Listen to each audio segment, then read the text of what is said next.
right, we are live here with a brand new episode of the John and Wendy Show here on the Outlaw Nation channel, Twitch channel, and later pre-taped, of course, on the YouTube channel. Hello, everyone. I'm the Outlaw John Rocha, joined as always by Wendy Lee. Wendy Lee, you had a great day today. Hosting a event for her universe, and you're here with us here. How are you? How are things? How you feeling?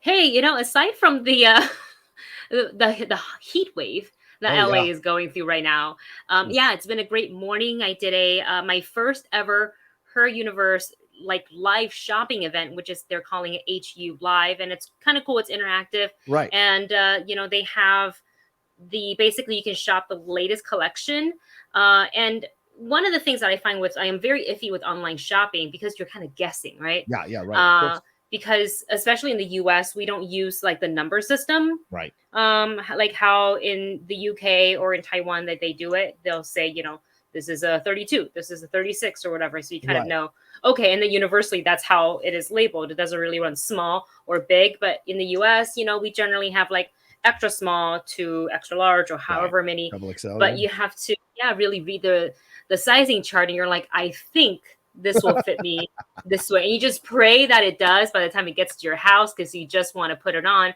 So the shopping event's kind of cool because you have somebody handling the clothes. They're showing you if it's stretchy, if it's not stretchy, what the fabric is like, how it feels. Right. So it's a lot more descriptive than me trying to read a website. So I am super thankful and grateful for the opportunity that Her Universe gave me to host my very first HU Live. I think there's going to be maybe more in the future. I had fun with it. So this top I was wearing, Scarlet Witch costume. Look at that. Tank, super cute, and her necklace. Awesome. So it was a good time, and it's on the Her Universe website if you guys want to check it out. Yeah, I will. If you check my social, it'll be there. How hot is it, Rocha, where you are? It is blazing. We're at 100 degrees here. Yeah, no lie. There's a heat advisory going on for us. I'm wearing black because I'm an idiot, and I'm retaining heat.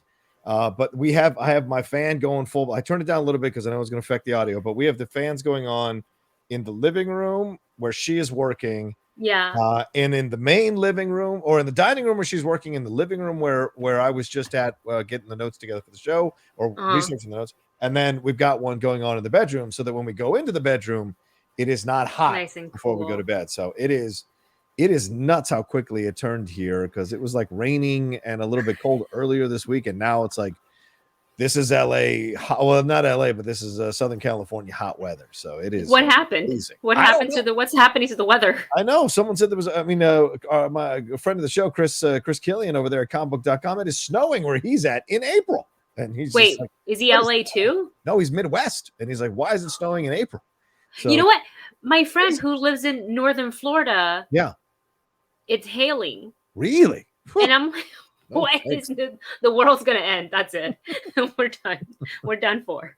So I've been trying to stay really hydrated. Yeah. I got my ice water. I have my matcha earlier. When it gets really hot, I can't eat. You can't eat? I don't have any appetite. I hear period. Yeah. Which is bad. So I'm just like, well, let me at least drink water so I don't die. Yeah. This is 40 ounce. I try to knock 2 or 3 of these out a day. 40 ounce thermo flask. So I bought these at Costco. They're $25 for 2 of them. Whoa. And they're usually 30 each. So it was great to get it. And we got our water filtration system out there in the kitchen now. So I load this thing up in the morning, load it up in the afternoon, and try to load it up a little bit at night to drink before I go to bed. So the water is essential when it's this hot, and you realize that for sure, and how to function or whatever. So, and the danger is that you start to get a little lazy. That's the other part of this that can be kind of messed up, is that because it's so hot, you start to go you start to shut down. That's not a good thing. I think that's where I got yesterday. I was literally trying to edit my review for Ambulance. And I'm just like, why am I taking forever to edit? This should have taken me 20 minutes, no more or no less. Maybe half an hour because I was pulling assets. Right. And trying to match up certain video part of the trailer to what I was talking about in the review. But I'm like, why is this taking me? Am I just tired or what? But now it's because it's hell on earth. It's what it is. Yeah, it slows you down. And we don't have central air, so we're just relying on luckily we're in a bit of a shadow house, so the trees and the way the sun hits, we're somewhat in shade. But it's still hot. And when we go out in the garage, it's like the devil's waiting room going out in the garage. It's like just all concrete, and it is retaining heat all day. God, no. So yeah, I went out there to kind of change clothes, change clothes in the dryer and the washer, and I was like, Jesus Christ in heaven. So yeah, it was pretty wild. Yeah, going to the chat there in regards to weather reports from all over the world. Or at least all over, internationally. Thorough Unfiction says it is 46 in the Midwest. We've got, let's see, the Park Lane Ninja, that's a cool name, says it's cold in London. Had a false start on spring a couple weeks ago. What the heck? Right. AZ Badfish says, even though I'm in Arizona, I am in the mountains of Southeast Arizona, so it is only low 80s. Tell us how nice that is. Just that must be nice. Paint the picture for us. Yeah, paint a picture for us. This is not cool. You shouldn't be sweating in your own apartment. You should not. But here we are. So we're gonna try and take your minds off whatever weather maladies are going on wherever you live or wherever you're hanging out today by talking about some stories from the world of entertainment. And Wendy, we've been noticing on this show the last few weeks, stuff breaks right before we start the show. And we certainly got two big breaking stories that broke over the last hour here, or hour and a half. And so we're going to lead off the show talking about them. But want to remind everybody watching, hey, if you like what we do here, coming to you every week on Twitch and later on YouTube, please do us a favor and send in some bits, send in some cheers, send in some Streamlabs as well. You see the Streamlabs address right above Wendy's head. It's always great to get your support and feel your support as we go along talking about all the things we talk about here on the channel. Look, last week, our show blazed past 3,000 views, which is really nice on my channel. So it's great to see that happening more and more. So come on, people, get on board with everything we're talking about. Wendy, let's get it going. Where shall we start? Let's start with the first piece of news that broke. That was when I saw it, I was like, my eyes, is the heat affecting my vision, or am I reading it right? So you guys know that, especially right here on the Outlaw Nation channel, that Rocha, not just on this show, but a couple other shows, have been talking about, since the Oscars, what happened between Will Smith and Chris Rock. And then I think just last week on our show, we saw that he voluntarily resigned from the Academy, which means that he is no longer a voting member. And then I believe, like, the governors of the Academy, I think because he's resigned himself from the Academy, meant that they were able to, I think, speed up the process of things. I don't really know how that works. So do you have some insight on exactly what that is? Yeah, the California law requires that they wait, I think it's 15 to 18 days as they evaluate everything. In essence, it's like a cool down period. Okay. And then you have the conversation about what happened, and then revisit it, and then make a decision. There's no snap decisions. People have time to look at all the information. There's time to gather statements. There's time to have conversations with people, including the party involved and the victim in the situation, and have the conversation, and then go from there. Well, because he resigned, the Academy no longer had to adhere to that ruling, because he's no longer a member of the Academy, so they could speed up the process. Which is, I think, was something Will Smith wanted. I think Will Smith wants to get this done and over with, deal with the situation, and roll on with the rest of his career and his life. And now the decision has been handed down, Wendy, in such a shocking way for me personally. They have decided that they are going to ban Will Smith from all Academy events, including the Oscars, for the next 10 years. And Smith replied with a statement saying that I accept and respect the Academy's decision. Here's the Academy's statement. I will read it to you all in full. The 94th Oscars were meant to be a celebration of the many individuals in our community who did incredible work this past year. However, those moments were overshadowed by the unacceptable, harmful behavior we saw Mr. Smith exhibit on stage during our telecast. We did not adequately address the situation in the room. For this, we are sorry. This was an opportunity for us to set an example for our guests, viewers, and our Academy family around the world, and we fell short, unprepared for the unprecedented. Today, the Board of Governors convened a meeting to discuss how best to respond to Will Smith's actions at the Oscars. In addition to accepting his resignation, the board has decided for a period of 10 years, from April 8th, 2022, Mr. Smith shall not be permitted to attend any Academy events or programs in person or virtually, including but not limited to the Academy Awards. So, Wendy, that is a massive, massive statement. This is a massive decision. I am not happy with this decision, and as I tweeted about it, but I'm really surprised at how many people were responding who hadn't read the article, don't know that this means that Will Smith is barred from attending the Oscars. Him resigning, he was not expelled from the Academy. He resigned from the Academy. So he's already, in essence, taking the power away from the Academy to bar him from events and screenings and special stuff. What the number one thing is here, but it's their decision, is that he can no longer attend any Oscars-related events, including the Oscars. He can still be nominated and win, but he cannot attend to accept the award. But I believe that there's no way in hell they're going to nominate him, and there's no way in hell, if he gets nominated, that he'll win sometime in the next 10 years. So I found this to be a very strong knee-jerk reaction, and I was just surprised by it. Wendy, what was your reaction to hearing about the 10-year sentence?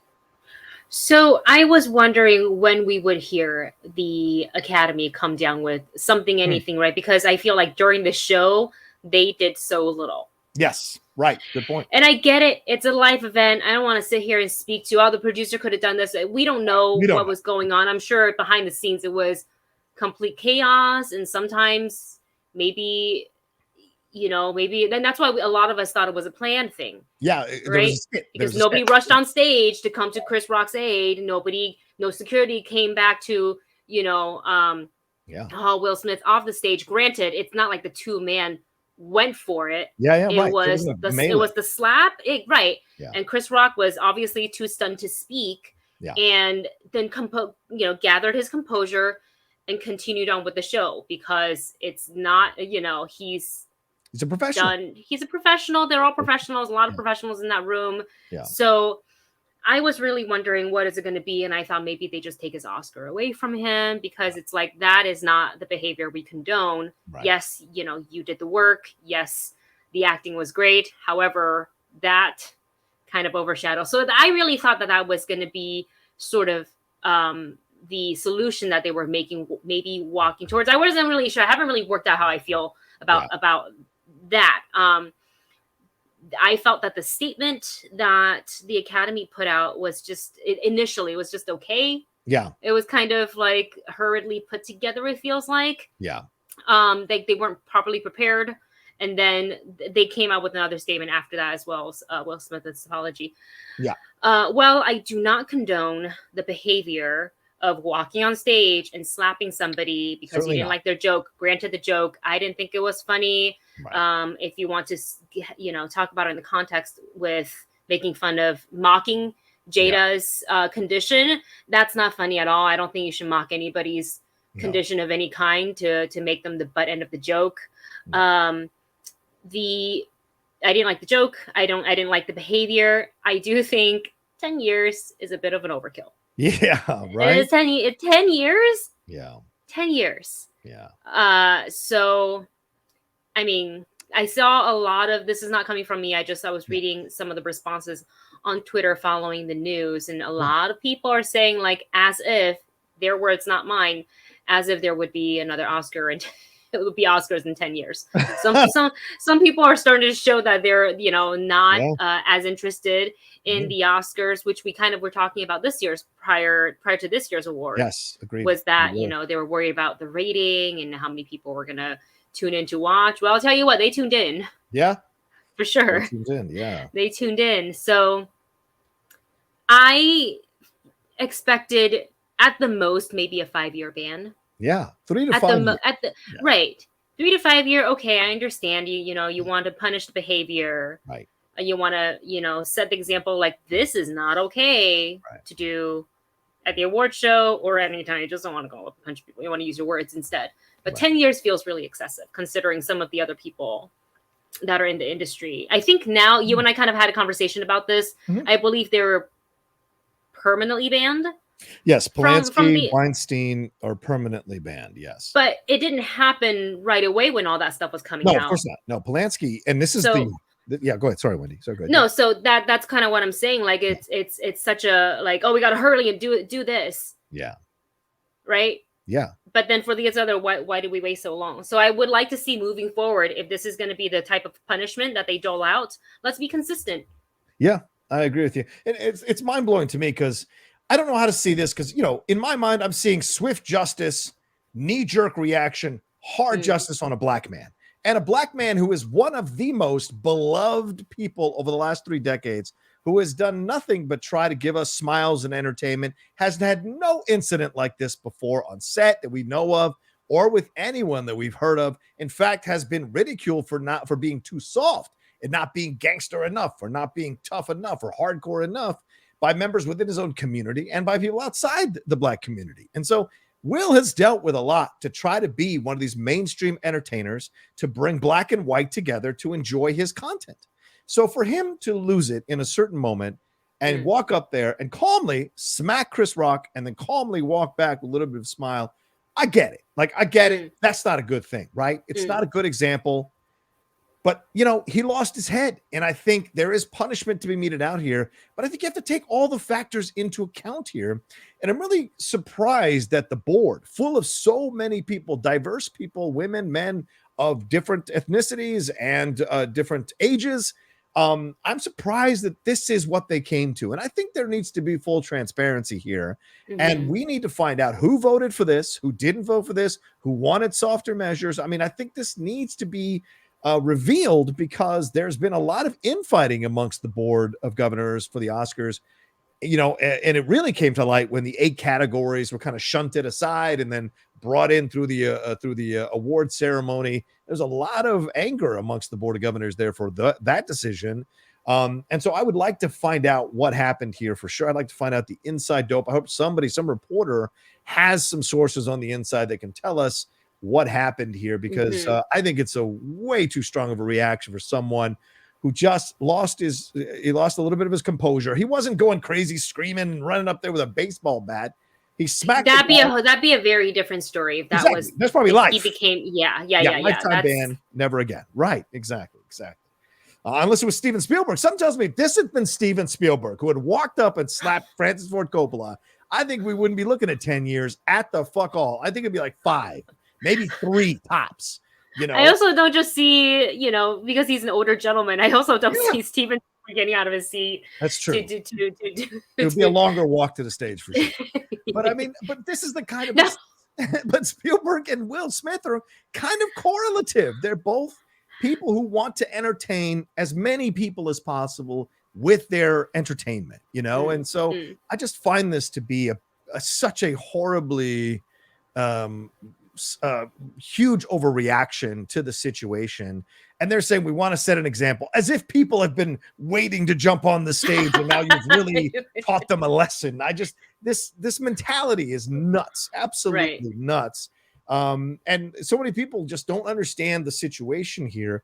And I think a piece of this is them being pissed off that Will resigned and essentially kneecapped whatever punishment they were going to mete out to him. Why do you say that? Because I think they wanted to make a big, as you said, Wendy, earlier, they fumbled the ball in handling this situation. So I think they wanted to make a big face-saving, grandstanding punishment on Will Smith to make up for the fact that they kind of fumbled the ball. The thing is, people have been going after them, and I think more logical heads, more rational heads are like, none of us know how we would react in a situation like that because it's never happened before. Correct. So you don't know. I mean, I think, as I've said on other shows, I think people were standing up because they were just in a state of shock and didn't know how to react to it. Right. So I think we have to create some space for understanding for the people in the audience and for the Academy. Everybody process that kind of, you know, trauma differently. Yeah. Some people laugh. People laugh when they're scared and they're nervous. And people think like, oh, they're being so rude. It's like, well, you don't know how they process things.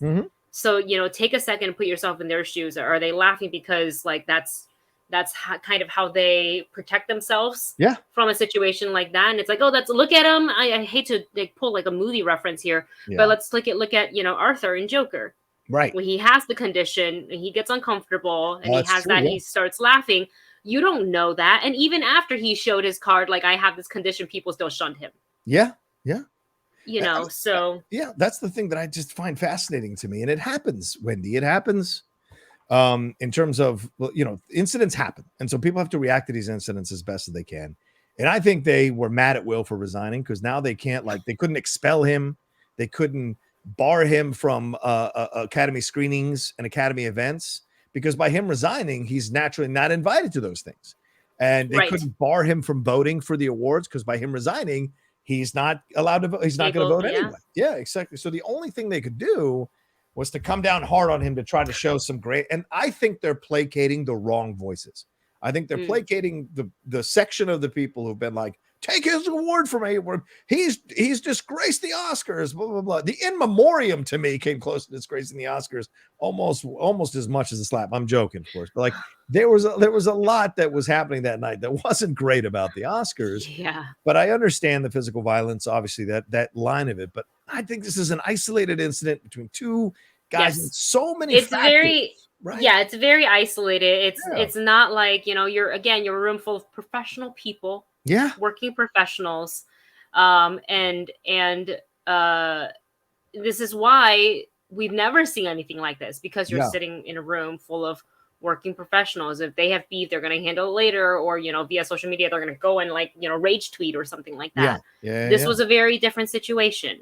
There's a lot of, like you said, there's a lot of factors in there. And, it's not like Chris Rock and the Smiths were strangers. Like they know each other. They know each other. So there's a little bit of history there. So there's a lot of that. I think it is an overreaction. I think 10 years is really, really, really harsh. And I'm not saying this because I condone Will Smith's action. I don't. I still don't believe that he should have done that. What's done is done, though. And I believe they wanted to. I wouldn't have disagreed with the ban. Yeah. If it wasn't 10 years. 10 years. That's 10 the years. thing. 5 would have been more than enough. 3 to 5 is more than enough. And here's the list of people that they have not banned for 10 years or any years, or 10 years rather. Kevin Spacey has not been banned. Casey Affleck is not, and there are a lot of accusations. Do they go though? They don't go, right? I don't know. Woody Allen has not been banned. Mel Gibson has not been banned. Roman Polanski was banned, and he's in a court case right now, or has been in a court case to try to get back in that thing. James Franco, Dustin Hoffman. And there have been allegations against Jeffrey Tambor, Richard Dreyfuss, James Woods, and Ansel Elgort, who has Tokyo Vice premiering tonight on HBO Max, or last night on HBO Max. He was not at the Oscars either. He was not nor was he in the press situation or whatever. So to me, I just think I find this to be fascinating. So they've essentially blacklisted him from being at the Oscars. And there's no way that actors are inspired to vote for him at a level to get him nominated or even to win. And I also think, because they did statistics on this, they did surveys on this, half the people surveyed were on Will Smith's side for doing what he did, and the other half were on Chris Rock's side. So it's very split. Yeah, exactly. So there are people who this could affect the ratings down the road even more, and especially within possibly communities of color who are like, well, this is the way you treat one of our safest people. This is the way you treat them. Maybe we don't want to watch it anymore. And so I just think it's a dangerous precedent to be setting. And I think they listened to the wrong voices and they made the wrong decision here and tried to pacify the more hysterical crowd who was screaming for a lifetime ban and taking Will's Oscar away from them, which they legally cannot do. People are they cannot legally take, because they've never done it. Will could sue in a heartbeat and win that back. Because they haven't taken away Weinstein. They have not taken away any of Weinstein's Oscars. They've not taken away Polanski, Best Picture Oscar for The Pianist. They haven't taken away any of these other Oscars that are connected to all these people. I see. So yeah, so Will would have a great case to be like, hey man, what the fuck is this all about? So I mean, what Weinstein has done is 10,000 times way worse than what Will Smith did on that. Exactly. Yeah. And here's Ezra Miller choking a woman in Iceland in 2018. Here's Ezra Miller apparently stalking and breaking into some couple's room to take their wallet and passport. Here's Ezra Miller going at a couple at a karaoke bar, almost physically assaulting the woman for staring to sing karaoke. And he's not being banned from anything, so it's crazy. Just crazy. Yeah. Well, this is, definitely developing news. So we'll keep our eyes on this and see, I think I saw somebody's comment earlier. I can't find it now, but somebody said that they wouldn't be surprised if the Oscars walked back this decision. Maybe a little while later. Maybe we'll see. Or maybe they stick to their guns and they say, this is our decision. Yeah. So we will see. I think Will Smith was kind of expecting something like this. He already, had the statement kind of set ready because I think it came out just moments after this news broke. I assume that he found out first. They probably gave him a phone call. I'm sure they gave him a heads I would like to think that they gave him a phone call or At through least his management, versus just like you're gonna find out on social media because that's crappy. Right.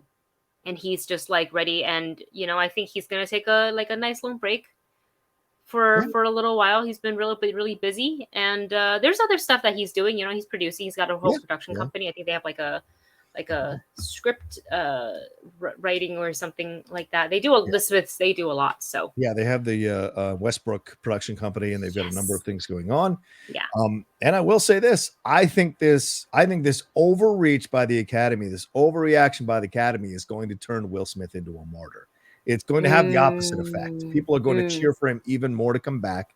He's going to be on the Mea Culpa tour. He's going to be on Oprah. He's going to be on all these things to be. You think he's going to go on Oprah? Oh, yes, totally. He will absolutely go on Oprah to rehabilitate his image. He'll go on Good Morning America. He'll go on Regis and Kelly or whatever it is now, whatever it's called, Ryan and Kelly. He'll go on Michael? Kelly and Ryan. Kelly and Michael? Well, Michael's over on Good Morning America now. Right. So Kelly and Ryan, I guess. Yeah. I'm sure she won top billing. So I think that's what's going to happen here with Will. And then, within a year or two, I think Will is going to be back and people can be like, this is a ridiculous overreaction. Let's cut this down.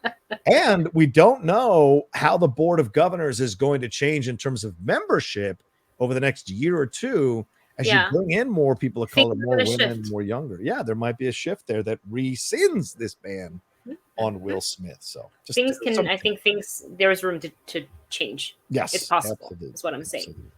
We got one Streamlab that came through here from Daryl_unfixed. Thank you. Says, is this just slap on the wrist? Does Oscar save face? Is this now smacking Chris Rock bottom for Will Smith? Will Smith can now enjoy Palm Sunday there? Oh, Jesus Christ. These are terrible jokes, Daryl. Terrible jokes them all. Nice dad jokes, but they're terrible. Please, people, send in better stuff when you send in your bits and your cheers as we go along. I love you, Daryl. But thank you for sending it in. Thank you for sending it in. Oh, boy. And Chris Rock has not really publicly talked about. I think he talked about in his upcoming tour shows. He's like, look, I already wrote this thing. I'm not. If you hear me talk about it, you're not getting that, but you're going to get comedy, which is essentially, what we came for. He said he's still processing it, and then he said when someone said "fuck Will Smith," he said, "No, don't do that. Don't say that. Don't do that." So he's very clear. He understands that something must have happened here, and he gets it, and that a man got upset for a joke that was made at his wife's expense. And something might be happening here between Will and Jada, which a lot of people have been speculating about. So you don't know what's going on in someone's mind. And people trying to compare their pressure in their lives to the pressure that an actor goes through in that kind of a situation, I think are a little off base. No offense to anybody, but pressure, I know pressure is relative, but you don't know what it's like to be in a Super Bowl down 6 points, driving your team with 1 minute, 22 seconds. It's not the same as you trying to get to work because you're going to be 15 minutes late. It's not the same as you dealing with it. It's just different. There's pressure. There are levels of pressure that are different, and we can all understand that. I would like to think, but it's my 2 cents. Yeah. Anyway, let's where shall we move on to next? Something a little bit more lighthearted. Let's talk a little bit about Beverly Hills Cop 4. Rocha put this piece of news let's talk about on our lineup, and I texted him back. I said, Beverly Hills Cops 4, huh?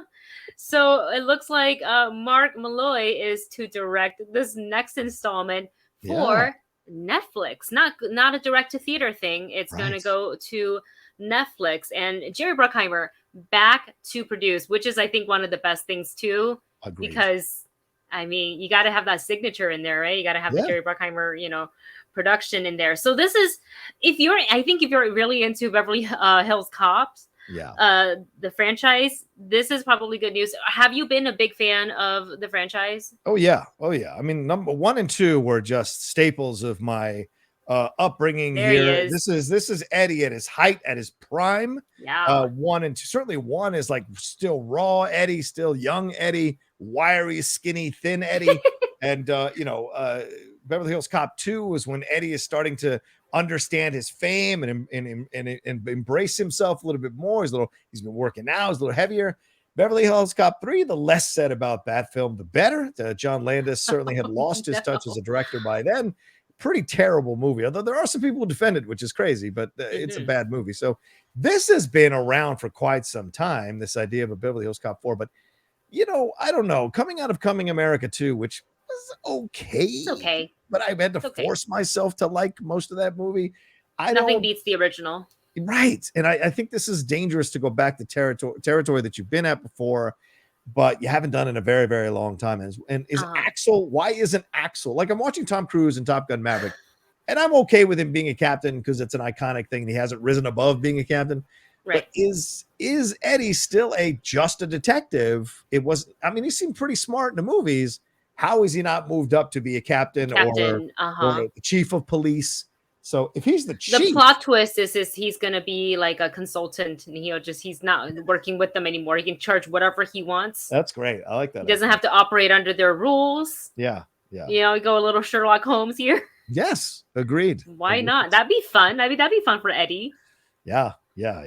I mean, and it's a shame because the original directors, I think, were the directors from Bad Boys for Life, but they moved on to do another project. Gosh, that was a fun movie. Yeah, that was a fun movie. And so they've moved on to they're focusing on Batgirl. Yes, on Batgirl. So that was Adil El Arbi and Bilal Fallah. They parted ways to focus on Batgirl, and which recently wrapped production and set to be on HBO Max. So this is still in development. No production date has been set. But do we like the idea of Mark Malloy? I mean, do we like him as a director? Do we think Mark Malloy is a good director here, Wendy? Have you seen anything? I mean, he's up and coming, and one of the things that I do enjoy a lot is that these franchises are giving the up and coming directors a chance, and I embrace that. But I cannot say that I am familiar with his line of work, so that's why I am not sure how I feel about this. So some of the other shorts that he's done, let's see, there is Apple at Work, Apple iPad. So, and that's not to say that, you've only done shorts, you're a bad director. Let's take a look at David F. Sandberg, who also did a short prior to doing Lights Out. And that was a very fun horror film to watch. And that short film, by the way, if you haven't watched it, is scary. Watch it during the day with all the lights on. Because that'll get you. That one will get you. I think we were watching it at Collider. Yes, I filmed your reaction. Yeah. You're just like, what is that? Back before I knew what a reaction video was, I was just like, being filmed reacting to this insane ending to a short, which was scary as hell. So yeah. So, that's what I look forward to, to see what this director can do with a franchise or an existing franchise with a following. Like Beverly Hills Cop. Yeah, me too. And like you said, he's done just shorts, like some Apple shorts, a couple of commercials, or probably more than a couple commercials. And so he's got experience working in the medium of film, but he hasn't done a full feature-length film. And this would be his first one. So it's an interesting decision. Hopefully, with Bruckheimer aboard and the other production team aboard, and with Eddie, of course, who's no slouch at wanting what he wants in a film. That they, in the end, come up with a really cool angle, a really funny story, and kind of end the series maybe in a positive way. Potentially. Or open the door to having Netflix fund 2 or 3 more of these installments. Eddie has a strong relationship with Netflix now after My Name is Dolomite. So there's certainly possibilities here for Eddie just find a new home here on Netflix. And do a bunch of films that just go straight to Netflix and people can enjoy them again and fall in love with that character of Axel Foley. So, absolutely. Well, there you go. So sound off in the chat if you're excited for the 4th installment of Beverly Hills Cops. As we move on to the next piece of news, and this one also dropped literally minutes before we hit live and we were texting each other. You guys know that for us, we're big Star Wars fans. We love Ahsoka, and we already got to see snippets of her in The Mandalorian, as well as a quick glance at her in the Book of Boba Fett, i.e. The Mandalorian season 3. Pre-pilot, if you will. So it looks like now we have a director for her title series that's going to be hitting Disney Plus. They haven't even started filming yet, but since they just landed a director, and that director is Peter Ramsey. So when I first saw the headlines, and this was an exclusive via the Hollywood Reporter. Yeah. I was actually shocked to see that the the director isn't one Dave Filoni. No, this is Peter Ramsey. Yeah. This is Peter Ramsey. Yeah. It is not Dave Filoni. It is Peter Ramsey. And this is fascinating, Wendy, because as you can tell, he's a person of color. And certainly, and he won the Oscar for being co-director for Into the Spider-Verse. Yes. So I think creatively he's got something. I actually, the more I read the article, the more I was, the headline when I first read it, I was like, no, I don't know. And then the more and more I read about it, and I was like, oh, Into the Spider-Verse co-director. So, right. Okay. Yeah, very fascinating stuff. He also worked on We the People, which was a thing on Netflix there with Lin-Manuel, Janelle Monáe, a number of other people that were involved in it. He's got another series called Lost Ollie that is in post-production. It is kind of a animated series as well, using what looks to be like cloth characters.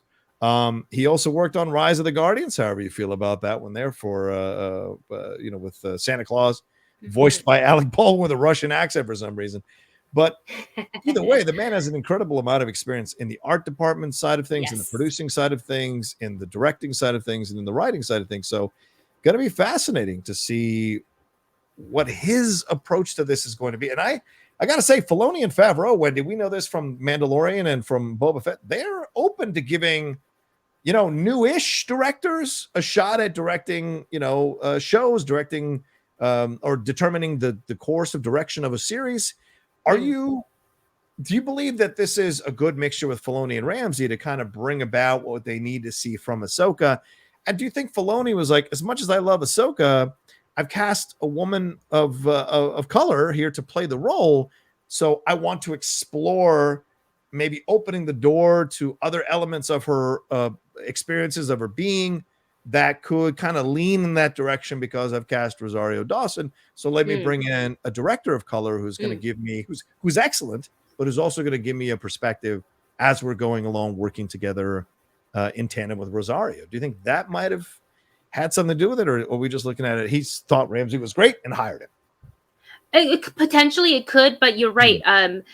Favreau and Filoni, have had the track record of hiring not just like big name directors. Right. I think they like to hire if you're right for the job, if you're speaking their creative language and they're speaking your creative language, then and there's good communication, then I think they're thinking we're wanting to work with you. So what I did notice, because Filoni comes from the art background. So because of Clone Wars and all that stuff, like he hadn't really done live action prior to The Mandalorian. If you look at, Ramsey's stuff, he was a storyboard artist. Good point.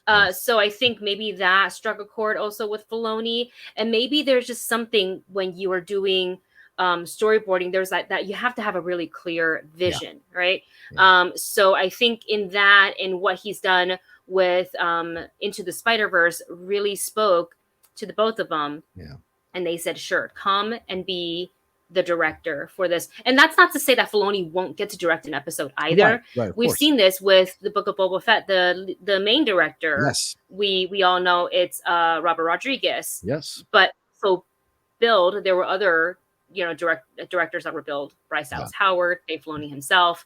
So I think we maybe will see, a couple times, maybe once, the Filoni's name pop up as the director. But I do like this addition to the Star Wars universe. Yeah, because they're not saying he is the main director. They're saying he's going to direct at least one episode of Ahsoka, and they haven't announced the other additional directors yet. They haven't even released, I don't think, an episode count or any of the plot details. I'm guessing six. Yeah, probably. That's probably six. Yeah. And he is writing and executive producing it with Favreau. So they're just because they're not directing the episodes doesn't mean they don't have, general overall influence in where they want these episodes to go. And as we saw with Deborah Chow, Bryce Dallas Howard, and even Rick Famuyiwa to a degree, like Rick had done Dope, but there hasn't been much else in Rick's resume. Him coming in, he directed a really nice episode of The Mandalorian, and Oh Robert yeah. Rodriguez. Even though you may Yeah. not like his Boba Fett stuff, a couple of his episodes there for Oh, it was Mandalorian good. were great. Yeah, so there's a lot here to be excited about as we're getting more and more different voices, diverse voices in the Star Wars universe to be at the helm of these things and deliver some good episodes that have some nuance to them and new perspectives to them as well. Yeah. I honestly can't wait. This just Yeah. more news is exciting to me. They say via the article that filming will begin in LA later this month. So I am just super. There's a lot of work to be done. I know this is one of Filoni's favorite characters, so he's going to be on set every single day. Yeah, I'm sure. For sure. He already was. I feel like a lot of the Mandalorian behind the scenes, we either saw both of them, Filoni and Favreau, or at least one of them. So this is exciting. Thanks to Furion1 who just followed here on the channel. Thanks so much. And yeah, if you got any bits or if you cheers, if you're enjoying what we're talking about, enjoying what we're saying here, please feel free to send them in. And also any Streamlabs, we got it right up there, the address. Send in some stuff there as well if you want to support what we're doing. All right, Wendy, where shall we head off to next here as we kind of head? I think we gotta pick and choose what we want to talk about because we only have like 10 minutes left. Yeah, 10 15 minutes left. Yeah, good. Let's talk about Doctor Strange too. I don't know if you gotten a chance to talk about it yet this week on the channel. But this is like an additional. Would you call it a TV spot? I guess it feels like a TV spot, mini trailer. Yeah, mini it's about trailer. 1 minute. It's called Dream, and what I really liked in the beginning is Doctor Strange. His voice comes in, and he says he has the same dream every night, and then we kind of merge the voices, and it kind of morphs into Wanda, and she says, "I've been having these nightmares," and so that just kind of creep factor in itself because it went from like, okay, he's been having these like repetitive dreams to really, really eerie because we know Wanda, if you have watched WandaVision, the trajectory of that, and it is the first time we got to see Billy and Tommy outside of the WandaVision TV show. So we kind of had a feeling that they were going to show up considering how WandaVision ended, especially with the end credit scene there. But this is really really exciting to see just a little bit more snippets, like what it could mean, the nightmare, the dreams. Like, is this another nod at, we were speculating Mephisto, nightmare, blah, blah, blah during the WandaVision watch along. So like, could that be another nod at it? I don't know, but it's a solid mini trailer / TV spot. And it got me more excited for the movie. Were you able to grab a ticket? No, I imagine Vogel from the Geek Buddies promised that he would buy us all tickets, so he's in charge of that. Well, I hope he was able to get 40 tickets because I know how you like to run things with your 40 friends. I got a feeling it's going to be a large amount of people, but I haven't even gotten the invite to a screening yet, which I don't think I think it's too early. Yeah, too early for right now. So I hope something will be coming very soon for a screening for this. But yeah, I loved this 1 minute trailer. Everything I see from this is great. They also released this week, Wendy, the runtime, 2 hours and 5 minutes for the film. So that's kind of surprising in one way. In one way, it's exciting to see a 2 hour movie for the first time in a long time in the Marvel universe. But on the other side of the things, it's also like it seems like you're dropping a lot into 2 hours. Yes. You were just showing me off camera that beautiful Her Universe jacket you have up there for. Let me grab it real quick. Yeah, for America. I'll grab some of the Doctor Strange stuff while you talk. Okay, and for America Forever. So for America. Her coming into the Marvel Universe here. America Chavez, was that right? I'm trying to get that right there. But yeah, her coming into the Marvel Universe, that's exciting. And so we got to have. We're going to be seeing so many new characters, and we're exploring. And look, she says Nightmare in the trailer, and Nightmare is a big evil villain in the Marvel universe. So will we finally be getting Nightmare, who has strong connections with Doctor Strange, interesting connections with Wanda and the kids, stuff with Agatha Harkness. There's connective tissue there as well. And so are we going to have something where Nightmare now becomes the central part of this film as a villain and into the MCU itself as a villain as well? So much here. And I love the third eye popping up on his my head, gosh.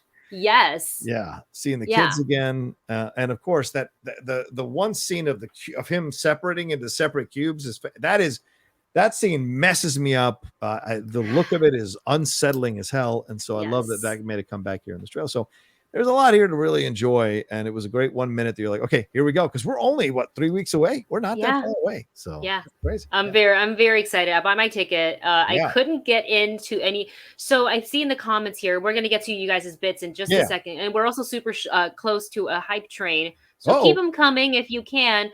Yeah, the sites crashed on me. The AMC site crashed on me. So I was like, fine, Fandango, because that's worked for me in the past. Right. And that just like froze, and it just was the little, and I was like, okay. So I went back to AMC, and I was able to grab tickets for, it's almost close to like 11 p.m. And I'm just like, oh God.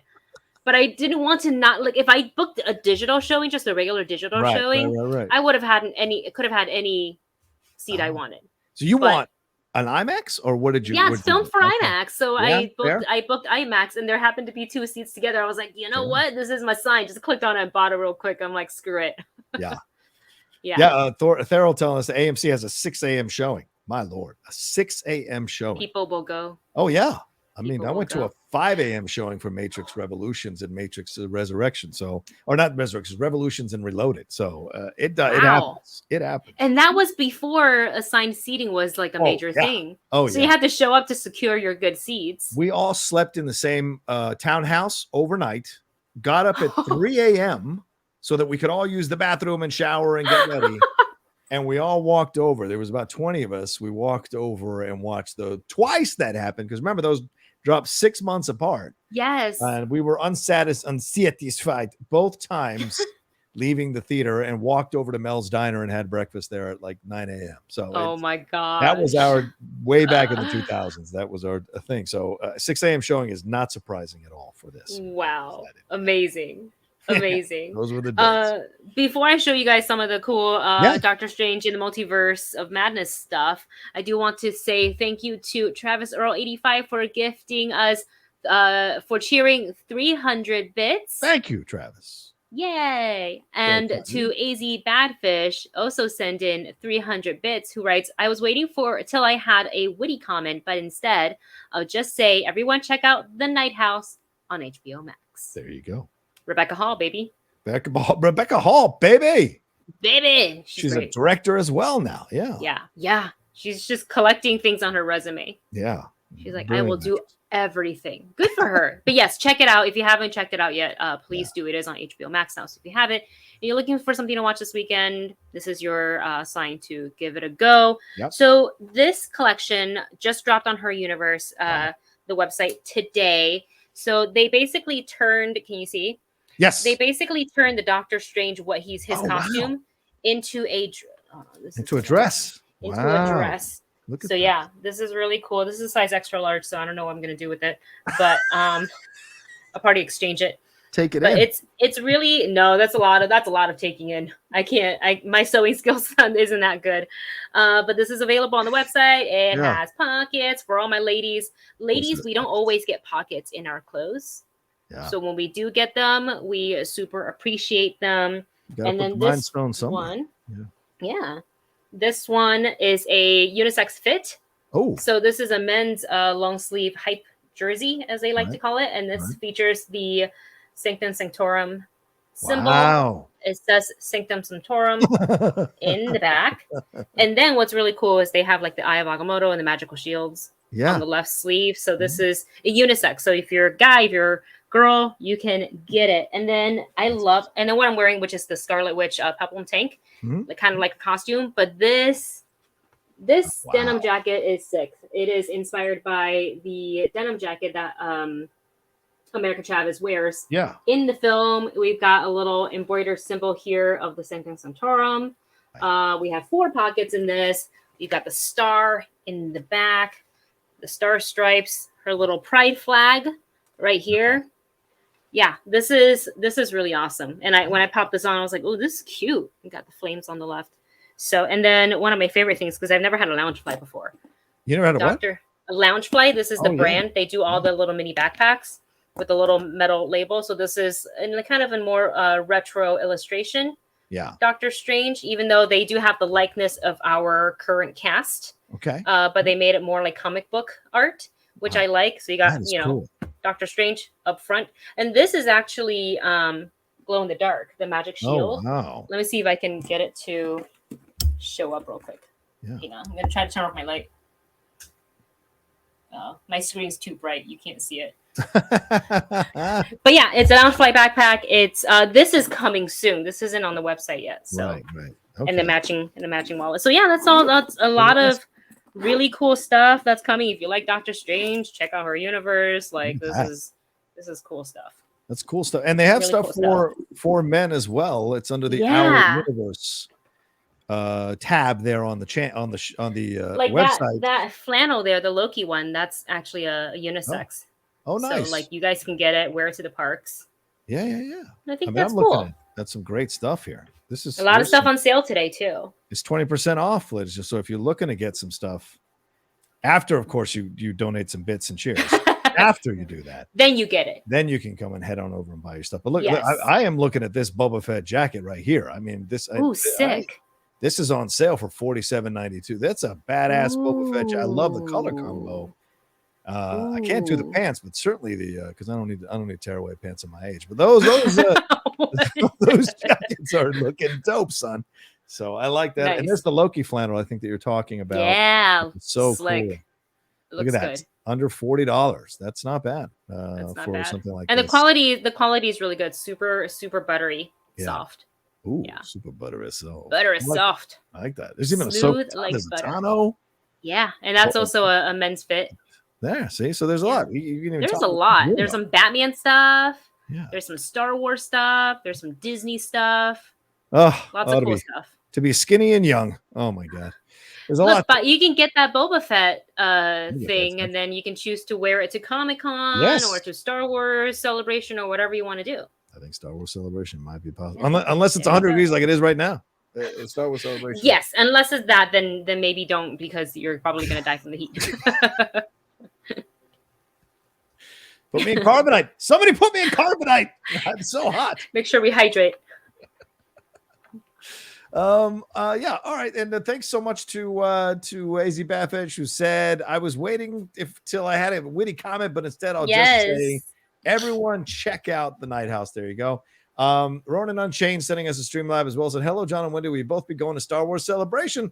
This will be my first celebration. Hope the Ahsoka series takes some elements from her novel and showcased it / refer to it. So yeah, I agree. Ooh, that'd be interesting. I gotta read that novel. Damn it. Oh, I thought maybe I should reread it. I have so many books I'm reading. I don't know. I just got the Brotherhood as a digital copy, so I got to read that over the weekend because I hear it's incredible. Who's the author?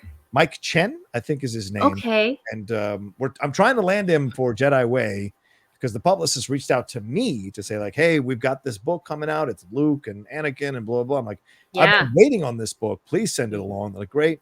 And do you want to interview the author? I'm like, yes, we would love to interview the author. So, and she's like, all right, well, let me check his schedule and see if we can make something work. So hopefully, okay, we can get my Jedi away, which would be nice. So yeah, I'll manifest that for you. Please. That's awesome. Like Rebecca. Yes. All right, Wendy, do we want to hit anything else, or are we done? Yeah, let's just kind of your thought on Sonic 2, because I know it's on track to open at 50 million plus. Did you get to see it? First of all, I did not know it was a 2-hour movie. I was set for an hour and 40-minute movie, and then at some point I'm like, this is going on for quite some time now. But I did enjoy it, and I liked Idris Elba as an addition to the film itself. I saw some of the criticisms, and I get some of the criticisms, but I really just went in there going, please let me have a good time. And I had a good time. And Jim Carrey was great. So great to see him coming back. Loving Ben Schwartz. Really enjoyed what they did with James Marsden too. So for me overall, I thought it was really fun. So the fact that it's doing so well already and that it's looking like it's going to cross 50 to 55 million according to a number of box office prognosticators, that's good. And Wendy, I think we're kind of in the medium place of cinema coming back with certain films, right? Because even Morbius, which the critics tried to collude and destroy, made $40 million. That's pretty incredible for a film that was not universally liked by the critics. So people want to go and be entertained again. People want to escape. People want to disappear into these houses. We're in the summer movie season officially now. in my opinion, because it starts earlier and earlier every year. So these are the films that are going to get people hyped up. Obviously, I think it'll start officially with Doctor Strange, but I think there's other films that have come out that are going to generate that kind of buzz and get people into butts and seats. Yep. And I think Sonic will definitely do that for people. So yeah, I'm excited that it's doing so well, or prognosticated to be doing so well. Yeah. Yes, me too. Go see Sonic. It's a good time. You know, it's first and foremost a family film. So if you're going in expecting some like adult story plot, like this is Sonic, we're here to have a good time. And they're very what is the word? Like, it's, if you enjoyed the first one, you're going to enjoy the second. Yes. They really didn't try to go too extra with it other than the runtime. And you just have fun with it. There's a lot of little Easter eggs from the game. Yeah. I think Tails looks and sounds great. Obviously, it's the original voiceover actor. Idris Elba sounded great to me as Knuckles. And I liked his personality and how that kind of meshes with the characters from the first movie. So overall, really good time. Had a great time with Sonic 2. This is definitely one of the video game movies that I thoroughly enjoyed. Yeah. Yeah, and I haven't. Some people asking me if I've seen Ambulance. I've not seen Ambulance. Oh my god! I thought you were going to see it. Yeah, I know. I was so gassed from yesterday and all the shows I did yesterday. So, I missed the screening. I wanted to talk to you about it, dude. I know.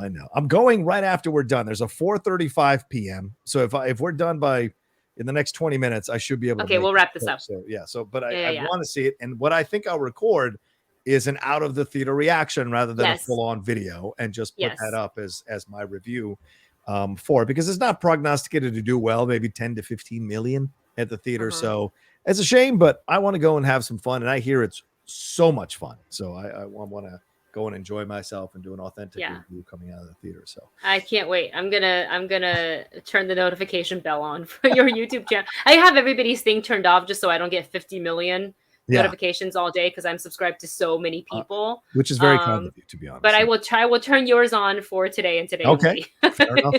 And don't forget, people, everything everywhere all at once goes wide into 4,000 screens this weekend, so go see it if you haven't seen it. That is such a good movie, and I might do a spoiler review of that one on Sunday, and because I think I might go see it again tomorrow, just kind of take an afternoon and go see it, because it's so good. It's so good. Yeah. All right, where are we at? We can go to let's go to that's what's trending. Oh, hold on a second. Let's do this right. Wait, that's the wrong one. Hold on. Let's do this right. There we go. Got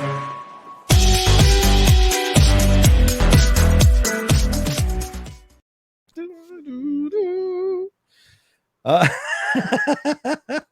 It's Friday, people. We're having a good time. We've lost our minds. Yeah. All right. What are we going to talk about here? Gotta do a little K-pop corner.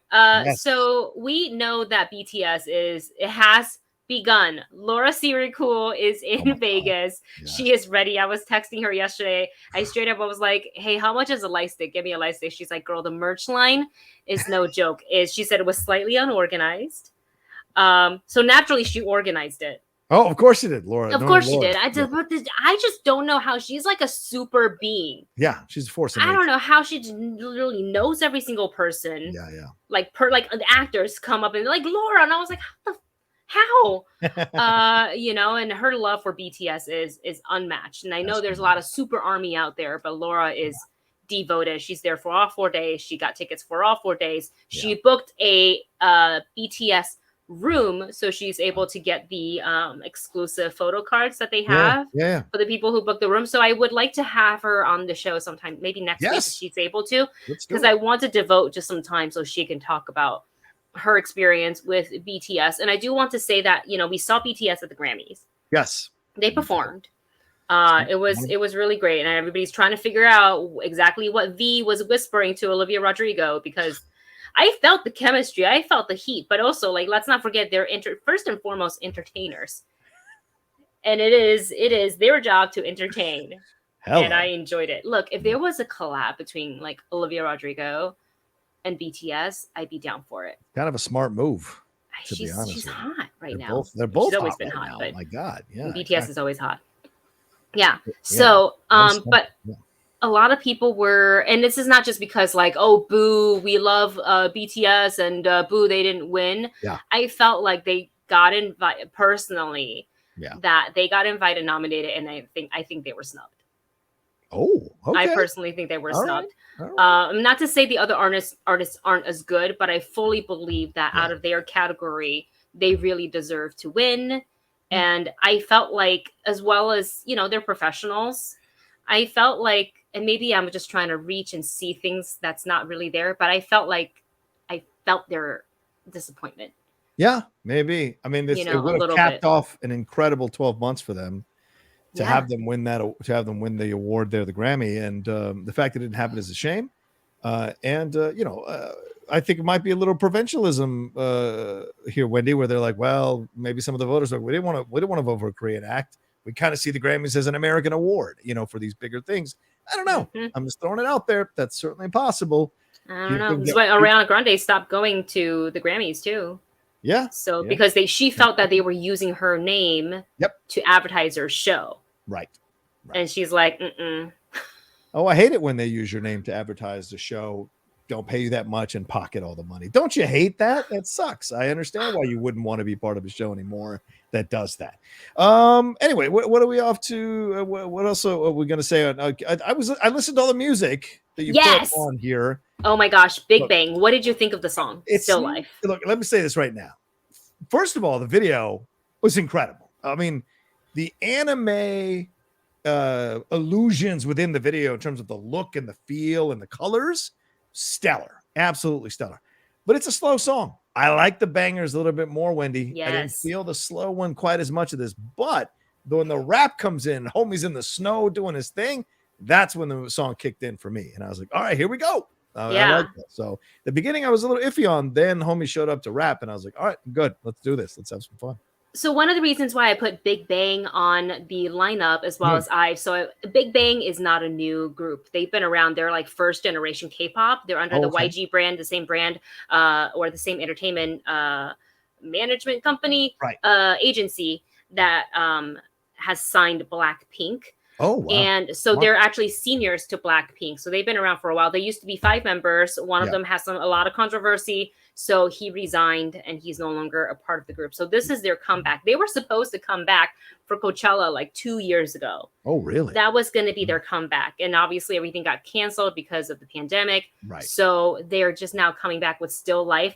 And I think this song struck a chord with me because it almost felt like it's a closing of the chapter type of a song. Yeah. Like they're saying goodbye. I'm like, why do I feel like you're saying goodbye when you just came back? And the two rappers, G-Dragon and Top, I think are some of the best rappers in the K-pop industry. Right. They're also kind of like fashion icons in their own right as well. And I think G-Dragon has also like co-produced a lot of stuff under, I think, either Black Label or YG. So it's just really great to see our boys back because it's been a long time. Taeyong and I can't remember his name, but there's a couple of them. They were, not making music for a little while because in South Korea, you have to, when the men hit a certain age, you have to serve in the military. Oh, yeah, right. So all 4 of them have had to do that. That might be the case for BTS as well. I'm not sure what the age limit is. Like you have to serve before this time. So that was a huge deal for, if you've been a long time K-pop fan. For IVE, their newest song, Love Dive, is such a banger. This is a it was good. Very talented group. Their choreography is fun. Their stage presence is spectacular. Their vocals are awesome. So I've been really liking that. Their first song out, which is 11, was such a banger. And I was hoping that their second song for the next comeback was going to be just as good. Yeah. I've been listening to it a lot.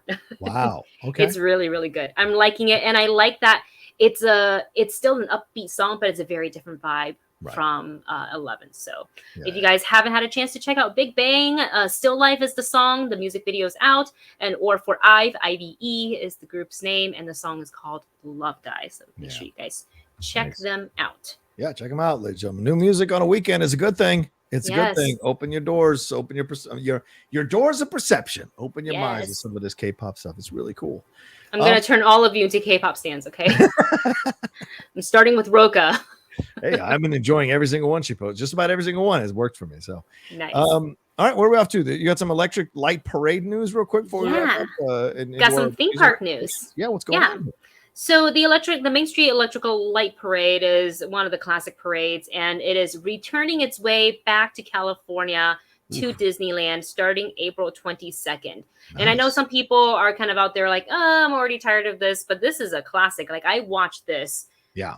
in Orlando, Florida, at Walt Disney World when I was 9 or 10 when I first came to the States. Right. And I was just wowed. I still have a really old picture, like film picture that I took with Of like Wendy my little Lee. baby fingers of Yeah. Cinderella in her light up like pumpkin carriage Oh yeah. float Yeah. that went by because she just happened to look, and I just thought it was the most, baby Wendy I thought was the most magical thing I've ever seen because she had lights on her dress and Right. everything was glowing. So this is really cool. And what makes it cool is that these floats are expensive. They're Yeah. kind of on that, electrical light system. So they have to travel back and forth between the parks. It's not Ooh. like Disneyland gets a set and Orlando gets a set. Right. Right. It's one set and then they travel them back and forth. So Jesus. when they come out of retirement, it's a big deal. What's really cool, so they're starting to come back April 22nd, Yeah. and then they are here for a little while, probably summer, Okay. and then they're adding a brand new float. It is Okay. the finale float, and they have over a dozen stories that they're going to put on this float that's going to celebrate Pixar and Disney animation. So they're going to include Coco. They're Yeah. going to include Encanto, Oh, that's great. Raya, some of the newer stuff. So, Let's take and a it's look. supposed to be the longest. Yeah. There it is. It is. That is the concept art, and that's going to be the longest float in this parade. That'd be awesome. That would be Yeah. awesome. And shout out to Encanto, who is getting so much love from Disney and so much inclusion in the Disney stuff. So great to see them being a part of this as well, which makes so much sense because people really do love the movie. So that's awesome. Yeah. Okay. All right. Oh, there's an echo. Someone's saying there's an echo. I'm not echoing. Are you echoing? I don't might know. have an echo. Okay. Oh, I do have an echo. Do you? Okay. It's weird. All right. But yeah, so great stuff there. And you said there's new merchandise as well. Is that correct for this? Yeah, there's shirts. Okay. I don't know why I'm echoing. Okay. Hang on a second. Let me See here. close some stuff. So yeah, the return of the Mainstream Electrical Parade. There's all these shirts here. Let's take a look while Wendy's figuring that out. That you can get for those of you who are big Disney people. Let's take a look. There's a shirt that you can get. Yeah, she's wearing that's pretty cool. Little looks like almost like a jammies type thing. T-shirt with glow ink and Mainstream Electrical Parade leggings. Oh, those are leggings. Okay, there we go. And these it's kind of a separate shirt to two kind of different shirts melded together. Pretty cool. You got the backpack. Yep, Loungefly, baby. Doesn't I don't know if it rivals the Her Universe stuff, which is much better, but it's a cool little backpack. People will line up for know how we talk about how we don't like those like resellers. Yeah. They come into the park, 4 a.m. line up, and then they come home with 2-3 giant bags of merch, and then they go sell it. They're going to be doing that for this for sure. Fair. Because the Electrical Light Parade, it's an exclusive sort of a parade. It's not around all the time. Right. And they're also doing, if you want to secure a seat for the parade, instead of waiting, like 2-3 hours prior to the parade because everybody wants to see it, you can actually book a whole dining package at the Plaza Inn. Oh. If you go to Disneyland, they have really, really excellent fried chicken. Like we try to get it almost every time we go. It's really good. The package is a little bit expensive. I think it's like $75. Okay. But it's a full meal and you get a seat on a, it's not just, you're not sitting on the floor. Like you have a seat to watch the parade. To watch the parade, like reserved seating. That makes so sense. If that's you get dessert, you get good seating, and the food honestly is so good. Usually Dustin and I just split one plate, so it's a lot of food. If you're gonna go, bring Tupperware because you might have to bring some home. Fried chicken, house-made mac and cheese here, Wendy. Mickey-shaped sweet honey cornbread, sweet Mary Mother of God, and decadent berry cheesecake. Good God, that's awesome. All right, delicious. So there you go, the little theme park news for you guys. I like it. Only $75. I'm down. Travis Earl saying you just blew my mind. There you go. All right, so let's talk about recommendations and reviews real quick. What's coming soon and what we recommend as we wrap up the show. Wendy, where are you at on coming soon? Where are you at on recommendations? So for coming, I don't have anything for coming soon Okay. other than Doctor Strange, because I'm so excited for it, Yeah. and for the next episode of Moon Knight, looking Yes. forward to that because the first two episodes have been spectacular. Agreed. For recommendation, it's going to be a video game. I haven't bought it yet, but I've been Okay. thinking about it, and it's the new Kirby game on Nintendo Switch. I was watching my friend Jay from Preview to play, and Uh-huh. it just looks so cute. It's kind of every level is sort of a puzzle. Okay. And so it's not like an open world adventure, but you have to beat the puzzle and Right. then you move on to the next. And what's cool is that Kirby, kind of eat different objects in the game and then therefore kind of consuming the power of the item that he eats. Yeah. So that's really cool to see. It's very cute. It's very much like a Wendy aesthetic. One of the only things is the game, it doesn't prevent you from falling off the edges. Like platform games. I am not good at those. So that's the only thing that's stopping me from getting the games because I usually I don't know, I misjudge the distance. I'm like, I think I can make this jump and then I don't, and then you have to start the level all over again. Right. But otherwise, the Kirby game looks super cute. That's cool. Absolutely. That's cool. Yeah, so there you go. For me, I've got my recommendations here. The Man Who Fell to Earth is coming soon with Chiwetel Ejiofor. It is a remake of the David Bowie film from the 1970s, but this is a TV series with him and Naomi Harris and Bill Nighy playing the David Bowie character, because obviously David Bowie has passed on.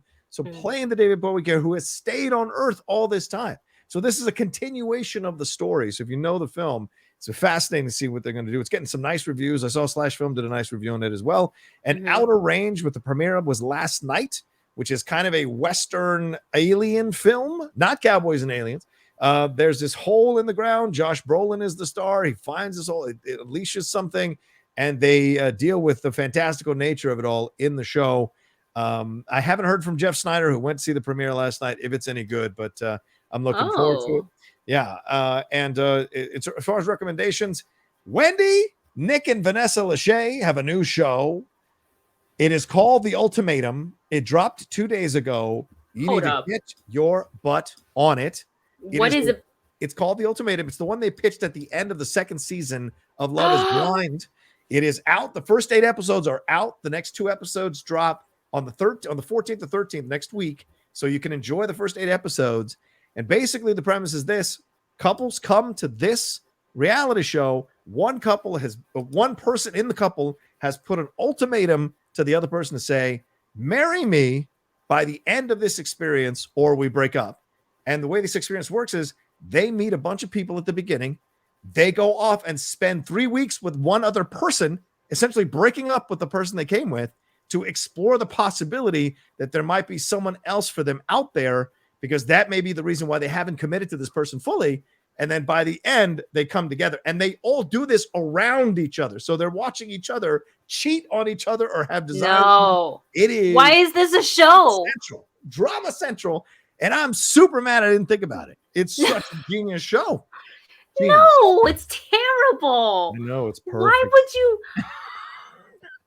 That's so messy. Oh, that's so twisted. That's so twisted. My God. As Travis Earl says, yes.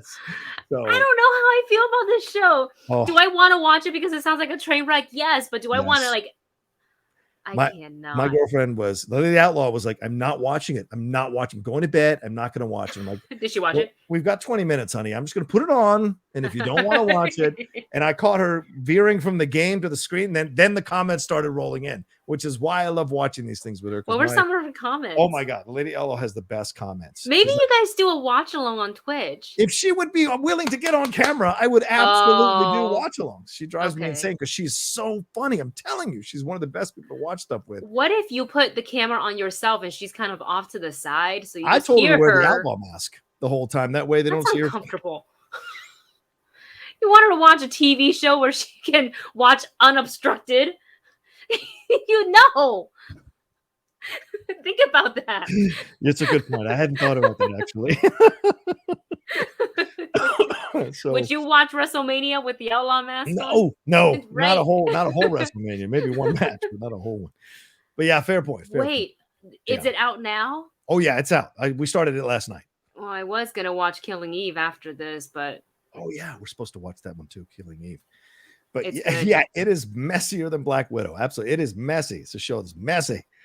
And the people, and of course, there's all different ages. Of course, they're all, most of them pretty attractive people. And it's fascinating to hear their stories. And if you've been in enough relationships, you can pinpoint why certain couples aren't working out when you're watching. It's genius. I know we have to go. Mm-hmm. So there's a couple.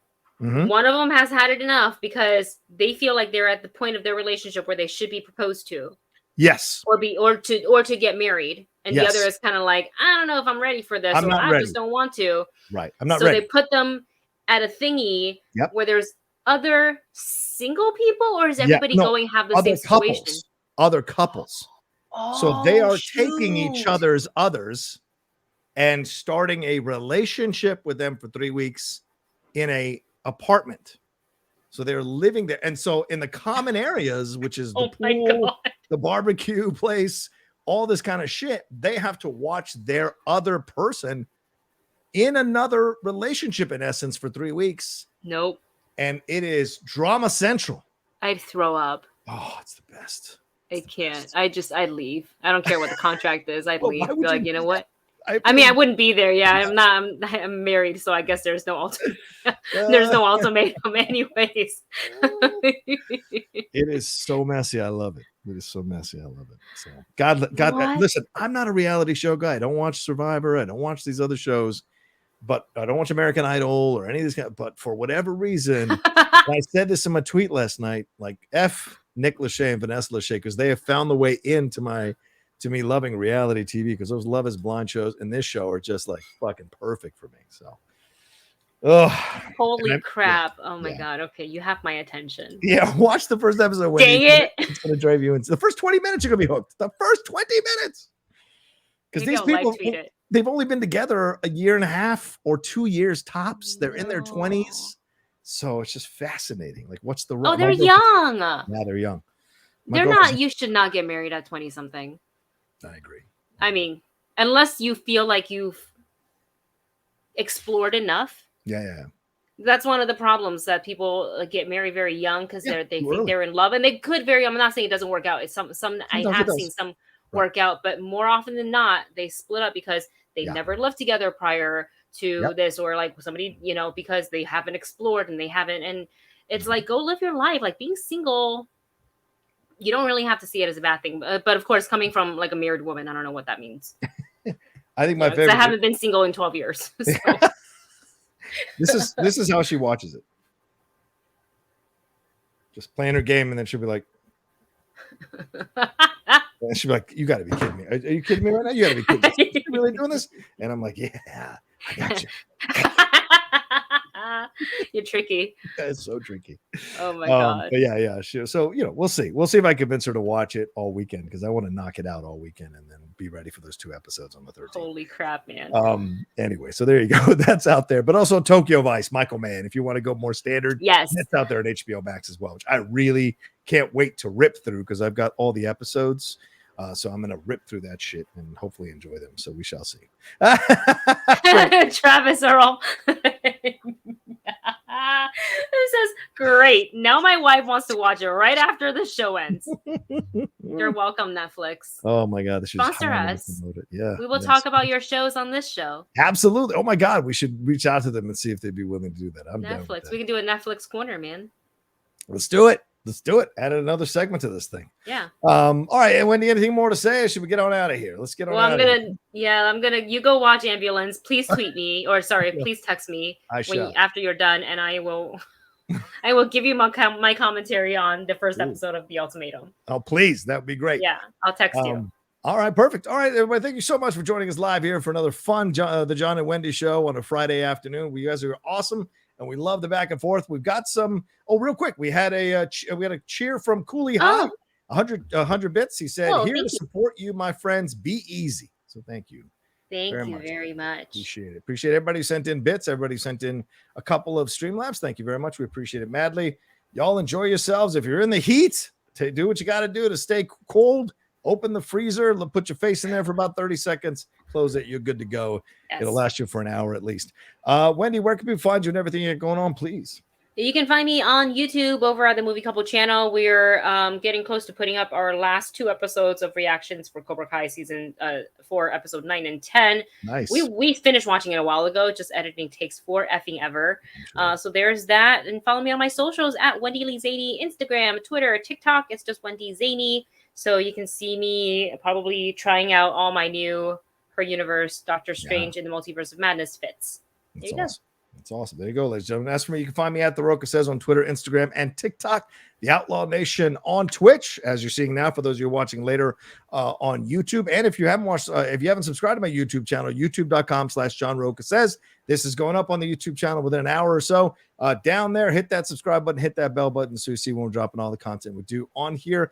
Don't forget tomorrow, Strong Style, our pro wrestling show at 9 a.m. PT, and then the Ultimate Showdown after show at 3 p.m. PT. Tomorrow with a couple of special guests joining them. So, all right, y'all take care of yourselves. Be well. Have a great weekend. And we'll talk to you next week with another brand new episode of the John and Wendy Show. Peace. Bye.